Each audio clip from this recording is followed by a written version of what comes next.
మీకు కృప ఎలా ఉండదో చెప్తాను.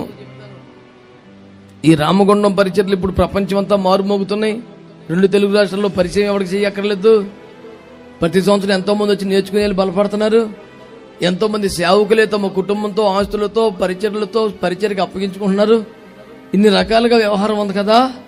ప్రారంభంలో ఎంతమంది ఉన్నారు? మీరొక్కతే. 12 మంది శిష్యులు వేసుకొని రాలేదావిడి.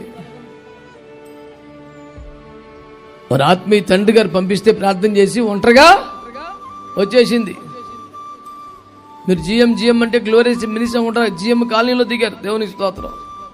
పేరు పెట్టక ముందే జిఎం స్తోత్రం. అక్కడ ఒక్కతే తారు అట్లంట. వేసవకాలం ఎండకి ఆ గదిలో తారు కరిగి పడతా ఉండేదంట. కొన్ని చోట్ల మనిషి నిటారుగా నిలబడలేని ఒక షెడ్డు లాంటిదంట. ఫస్ట్లో దిగింది కదా.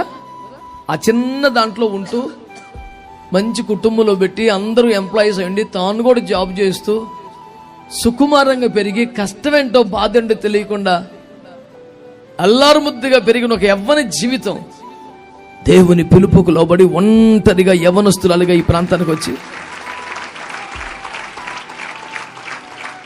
తలుచుకుంటే మామూలు మాటలతో చెప్పలేము. అంత దుఃఖం. ఒక్కతే ఒక గది తీసుకొని అందులో మోకాలని బడికి రాత్రి మగలు ఏడుతమే, గోల పెట్టేస్తమే. ప్రభువా నువ్వు ఇక్కడికి పంపించావు, ప్రభువా నువ్వు ఇక్కడికి పంపించావు. ఈ ఆత్మలు నశించిపోతున్నాయి, రక్షించబడాలి. కొన్ని నెలల్లోనే 100 మంది సంఘం అయిపోయింది. 100 మంది.